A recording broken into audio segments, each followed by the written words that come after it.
नमस्कार दर्शकों, आप सभी का बहुत बहुत स्वागत है DHP न्यूज़ चैनल में। आज है तारीख 20 सितंबर 2023, दिन बुधवार।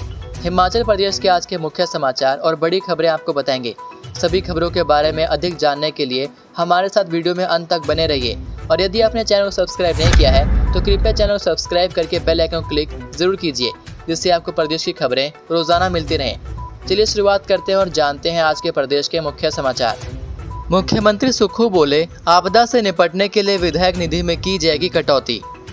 मुख्यमंत्री सुखविंदर सिंह सुक्खू ने मंगलवार को विधानसभा के मानसून सत्र के दूसरे दिन सदन में कहा कि प्रदेश सरकार प्राकृतिक आपदा प्रभावितों को राहत पैकेज देने की घोषणा कर चुकी है और इसके लिए हर तरह की कटौती की जाएगी। सरकार के पास सीमित बजट है, ऋण भी एक सीमा तक ही ले सकते हैं। सरकार विधायक निधि में कटौती करेगी, तभी आपदा से नुकसान की कुछ भरपाई कर पाएंगे। उन्होंने कहा कि विपक्ष राष्ट्रीय आपदा शब्द ही नहीं निकाल रहा। उन्होंने विपक्ष से प्रधानमंत्री नरेंद्र मोदी को पत्र लिखकर प्रदेश में राष्ट्रीय आपदा घोषित कर पीड़ितों के लिए उदार मदद देने का आग्रह किया।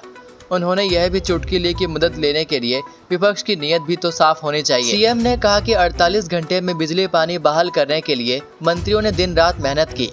अगर पानी की बहाली हुई तो उप मुख्यमंत्री मुकेश अग्निहोत्री ने बहुत मेहनत की। सड़कें बहाल करने में लोक निर्माण मंत्री विक्रमादित्य सिंह ने परिश्रम किया। सीएम सुक्खू बोले, न्यूनतम शैक्षणिक योग्यता के हिसाब से देंगे करुणामूलक नौकरियां। मुख्यमंत्री सुखविंदर सिंह सुक्खू ने कहा है कि न्यूनतम शैक्षणिक योग्यता के हिसाब से सरकार करुणामूलक नौकरियां देंगी। मंगलवार को विधानसभा सदन में प्रश्नकाल के दौरान विधायक KL ठाकुर के सवाल का जवाब देते हुए मुख्यमंत्री ने कहा कि पूर्व सरकार ने इस मामले पर कुछ काम नहीं किया। प्रदेश सरकार ने इस मामले पर विचार करने के लिए कमेटी बनाई है। कमेटी के साथ 2 बार चर्चा हो चुकी है। जल्द कार्य योजना सामने लाई जाएगी। मुख्यमंत्री ने कहा कि पूर्व सरकार ने करुणामूलक आधार की नौकरियों के सरकारी विभागों में 1766 और निगमों बोर्डों में 734 आवेदन रिजेक्ट किए। सिर्फ 25% को ही नौकरियां दी। मुख्यमंत्री ने कहा कि बीते 3 साल में करुणामूलक नौकरियों के लिए सरकारी विभागों में 4099 और निगम बोर्डों में 2971 आवेदन आए। हिमाचल में सीमेंट हुआ महंगा, 10 रुपये प्रति बैग बढ़े दाम, जनता पर पड़ेगा अतिरिक्त बोझ।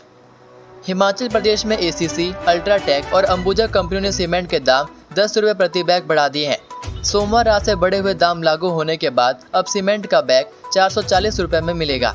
सीमेंट कंपनियों ने यह निर्णय आबकारी एवं कराधान विभाग की ओर से टैक्स बढ़ाने के बाद लिया है। दामों में बढ़ोतरी से आम जनता पर अतिरिक्त बोझ पड़ेगा। सूत्रों के अनुसार अगले कुछ दिनों में दाम 5 रुपये और बढ़ सकते हैं। ACC सीमेंट का एक बैग अब 430 से बढ़कर 440 रुपये और ACC गोल्ड का बैग 480 रुपये में मिलेगा। अल्ट्राटेक और अंबुजा सीमेंट का बैग 430 के बजाय 440 रुपये में मिलेगा।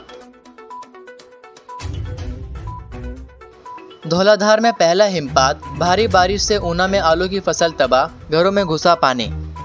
हिमाचल प्रदेश में मूसलाधार बारिश से दुश्वारियों का दौर जारी है। प्रदेश की ऊपरी चोटियों पर बर्फबारी के दौर के बीच धर्मशाला में धौलाधार की पहाड़ियों पर सीजन का पहला हिमपात हुआ। खराब मौसम के चलते 5 घंटों के लिए मणिमहेश यात्रा रोकनी पड़ी। ऊना में चलती गाड़ी पर पहाड़ी से मलबा आ गिरा, जिससे उसमें आग लग गई। गनीमत यह रही कि चालक समय रहते निकल गया।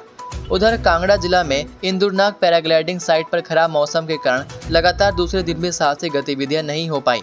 नगरोटा सूर्या के बडेहड़ गाँव में एक स्लैटपोस्ट मकान बारिश की भेंट चढ़ गया। मकान में रह रहा दंपति बाल बाल बचा है। बारिश और बर्फबारी से प्रदेश के तापमान में गिरावट आई है। 25 सितंबर तक प्रदेश के कई क्षेत्रों में मौसम खराब रहने का पूर्वानुमान है। जिला कुल्लू और लाहौल में 5 दिन से मौसम खराब है। मंगलवार को रोहतांग दर्रा के साथ कुंजम दर्रा, बारालाचा, शिंकुला, जिंगजिंग बार में बर्फबारी से मौसम ठंडा हो गया है। बारिश से बागवानी का सीजन प्रभावित हो रहा है। हालांकि मटर व लहसुन की बिजाई के लिए बारिश को लाभदायक माना जा रहा है। वहीं दौलतपुर चौक के कैलाश नगर, रामनगर एवं कुनेरन के 20 से 25 घरों में पानी घुसने से भारी नुकसान हुआ। बद्दी में बैंक का ATM तोड़कर 16 लाख उड़ाए, CCTV फुटेज खंगाल रही पुलिस। हिमाचल प्रदेश के सोलन जिले के बद्दी ट्रक यूनियन के समीप ICICI बैंक का ATM तोड़कर शातिर लाखों रुपए लेकर फरार हो गए। चोरी का पता सुबह चला जब बैंक कर्मी बैंक में पहुंचे तो उन्होंने शटर टूटा हुआ पाया। उन्होंने तुरंत इसकी सूचना पुलिस को दी। सूचना मिलते ही बद्दी के DSP प्रियंक गुप्ता और थाना प्रभारी राकेश राय मौके पर पहुंचे। चोर ATM से पैसा ले गए, जबकि बैंक में कोई छेड़छाड़ नहीं की। पुलिस के अनुसार चोरी देर रात 2 बजे के आसपास हुई। शातिर गाड़ी में बैठकर आए और शटर तोड़कर अंदर घुसे। एटीएम की ट्रे तोड़कर उसमें पैसा निकाल लिया।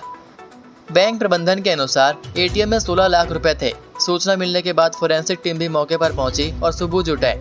पुलिस के अनुसार 2 चोर इस मामले में शामिल हो सकते हैं। एसपी मोहित चावला ने मामले की पुष्टि करते हुए बताया कि बैंक का कोई अलार्म नहीं बजा और न ही हेडक्वार्टर पर कोई अलर्ट बैंक के सिस्टम से मिला। सभी सिस्टम फेल थे। बैंक ने कोई चौकीदार भी नहीं रखा हुआ था। चोरी का पता भी सुबह ही चला। उन्होंने सभी बैंकों को निर्देश जारी करके रात्रि को चौकीदार तैनात करने और अलार्म सिस्टम लगाने को कहा है। वहीं एटीएम में कितना पैसा था, इसके बारे में कोई स्पष्ट स्थिति नहीं है। पुलिस सीसीटीवी फुटेज के आधार पर इसकी छानबीन कर रही है। जल्द ही आरोपियों को पकड़। बलगाटी के लालमन की सऊदी अरब में मौत, 10 दिन के बाद भी नहीं भेजा गया शव। रोजगार के सिलसिले में सऊदी अरब में बीते 6 वर्षों से रह रहे मंडी जिला की बलगाटी के जड़ोली गांव निवासी 49 वर्षीय लालमन की मौत हो गई। हैरत की बात यह है कि लालमन की मौत को 10 दिन बीत जाने के बाद भी उसके परिजनों को कंपनी प्रबंधन की तरफ से कोई सूचना नहीं दी गई और न ही उसके शव को वापस भारत भेजा जा रहा है। परिजनों को लालमन के मृत होने की सूचना उसके सहयोगी द्वारा फोन पर दी गई। मृतक के परिजनों ने उपायुक्त अरिंदम चौधरी के समक्ष भी यह मामला उठाया और शव को जल्द घर पहुंचाने की गुहार लगाई। इस मामले में कंपनी प्रबंधन की तरफ से भी कुछ साफ न होने पर परिजन चिंतित हैं। लालमन पिछले 6 वर्षों से सऊदी अरब में नौकरी के चलते रह रहा था। यहाँ वह कंपनी में बतौर मैकेनिक कार्यरत था। विधानसभा के बाहर गरजे जिला परिषद कर्मचारी, सरकार को याद दिलाया वादा।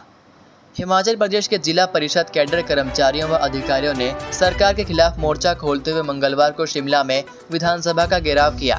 कांग्रेस सरकार को चुनाव से पहले किए गए वादे की याद दिलाई। कर्मचारी सरकार से पंचायती राज विभाग में मर्ज करने व संशोधित वेतनमान देने की मांग कर रहे हैं। जिला परिषद कर्मचारी व अधिकारी महासंघ के अध्यक्ष राजेश ठाकुर ने बताया कि जिला परिषद कर्मचारियों व अधिकारियों को संशोधित वेतनमान के लाभ से वंचित कर दिया गया है। कर्मचारियों की सैलरी फिक्स कर दी गई है। तमाम वित्तीय लाभ कर्मचारियों को नहीं मिल रहे हैं। शिमला की सब्जी मंडी में मटर 100 तो शिमला मिर्च बिक रही 60 रुपए प्रति किलो। शहर की लोकल सब्जी मंडी में मटर 100 रुपए किलो तो शिमला मिर्च 60 रुपए प्रति किलो तक बिक रही है। इस समय बाजार में बाकी सब्जियां सामान्य दामों में बिक रही है। सब्जी मंडी में इन 2 सब्जियों के दाम कम होने का नाम नहीं ले रहे हैं। आपको बता दें कि बरसात में इन सब्जियों की फसल सबसे ज़्यादा प्रभावित हुई है। किसानों की ये 2 फसलें ज़्यादातर खेतों में ही खराब हो गई, जिस कारण इन फसलों की बाजार में डिमांड बहुत ज़्यादा हो गई है। इस समय बाजार में बहुत कम मात्रा में ये फसलें पहुंच रही हैं। डिमांड ज़्यादा होने और उत्पादन कम होने के कारण बाजार में इन सब्जियों के दाम बढ़ गए हैं। इस समय लोकल सब्जी मंडी में बंद गोभी 40 रुपए किलो बिक रही है।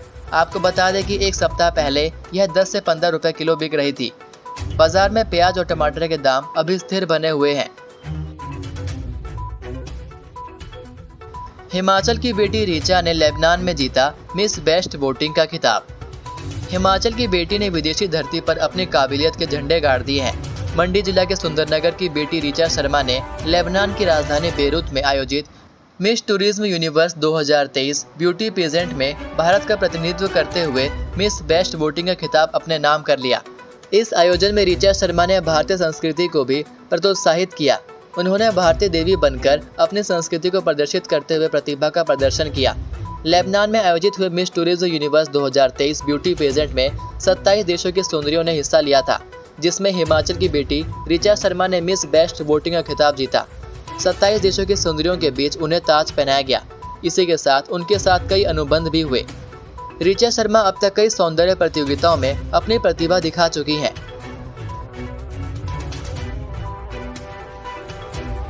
उन्नीस साल की कॉलेज छात्रा ने जन्मा बच्चा, नहीं हुई है शादी। माता पिता अपने बच्चों का भविष्य संवारने के लिए क्या कुछ नहीं करते। अपनी बेटियों को पढ़ने के लिए दूर तक भेजते हैं ताकि वह अपना भविष्य बना सके, अपने पैरों पर खड़ी हो सके। लेकिन कुछ बेटियां ना तो अपने भविष्य और ना ही अपने माता पिता की इज्जत का ख्याल रखती हैं और कुछ ऐसा कर देती हैं जिसके लिए उन्हें उम्र भर पछताना पड़ता है। ऐसा ही एक मामला हिमाचल के कांगड़ा जिला से सामने आया है। यहाँ एक 19 साल की कॉलेज गर्ल बिना ब्याहे मां बन गई है।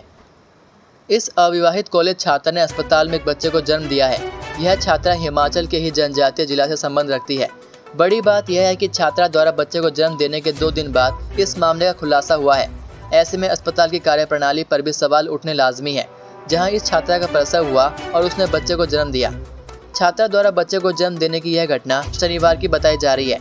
जांच में यह भी खुलासा हुआ है कि यह छात्रा धर्मशाला के कॉलेज में पढ़ती है और यहीं पर रहती है। हैरानी की बात यह है कि बच्चे को जन्म देने के बाद छात्रा उसे अपनाने से इनकार कर देती है और कहती है कि उसे बच्चे को अपने पास नहीं रखना, जिस पर विभाग के लोगों द्वारा उस पर दबाव बनाया जाता है और उसके बाद ही लड़की इस बच्चे को अपनाने पर राजी होती है। वहीं लड़की से पूछताछ के बाद जब लड़के को फ़ोन करवाया जाता है तो उसका फ़ोन बंद आता है। मामले की पुष्टि अस्पताल के विभाग अधिकारी डॉक्टर राजेश गुलेरिया ने की। खास बात यह है कि आखिर कैसे लड़की ने 9 महीने तक अपने पेट में पल रहे बच्चे को दुनिया से छिपाए रखा। कॉलेज में पढ़ने वाली इस छात्रा के पेट में पल रहे बच्चे की जानकारी ना तो कॉलेज स्टाफ और ना ही इसकी जानकारी वहां लगी जहां ये रहती थी। यह बात भी सोचने वाली है कि क्या यह लड़की 9 माह में अपने घर भी नहीं गई होगी। आज का सुविचार, अपने मन में हमेशा अच्छी बातें, सकारात्मक विचार रखेंगे तो हमारी वाणी पर भी वैसा ही असर होगा और हम बोलते समय अच्छे शब्दों का उपयोग करेंगे।